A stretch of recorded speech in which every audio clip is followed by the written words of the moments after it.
ಪೇತ್ರರು ಕಿವಿಯನ್ನು ಕತ್ತರಿಸಿದ ಮಹಾಯಾಜಕನ ಆಳಿನ ಹೆಸರೇನು?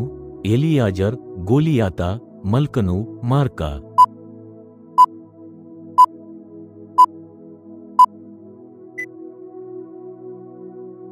ರಬ್ಬಿ ಎಂದರೇನು? ಒಳ್ಳೆಯವನು, ಗುರು, ಮಹಾಯಾಜಕ, ಪೊಲೀಸ್.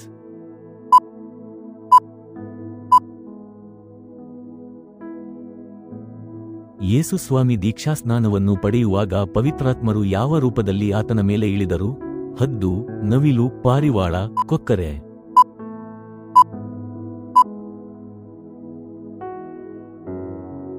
ಸಿಲೋವ ಎಂದರೇನು?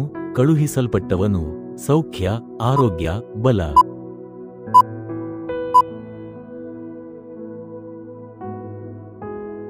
ಪೇತ್ರರು ಎಷ್ಟು ದೋಣಿಗಳ ತುಂಬಾ ಮೀನುಗಳನ್ನು ಹಿಡಿದಿದ್ದರು? 1, 8, 3, 2.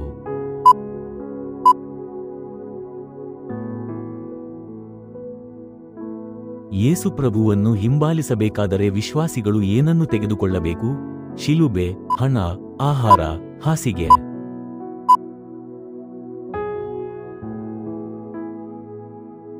ಸ್ನಾನಿಕನಾದ ಯೋಹಾನನ ತಲೆಯನ್ನು ಪರಾತಿನಲ್ಲಿ ತಂದುಕೊಡು ಎಂದು ಯಾರು ಕೇಳಿದರು? ಅಗಸ್ಟಸ್ನ ಮಗಳು, ಹೆರೋದ್ಯಳ ಮಗಳು, ಫರೋಹನ ಮಗಳು, ಸೌಲನ ಮಗಳು.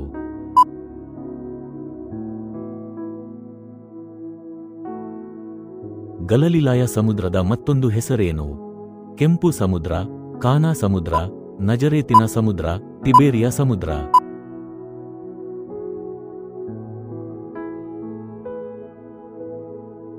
ಪರಲೋಕ ರಾಜ್ಯದಲ್ಲಿ ಯಾರು ಹೆಚ್ಚಿನವರು ಎಂದು ಯೇಸು ಹೇಳಿದರು?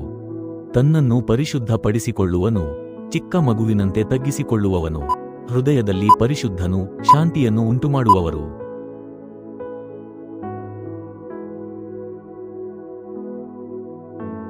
ತಲಿಥಾ ಕೂಮ್ ಎಂದರೇನು?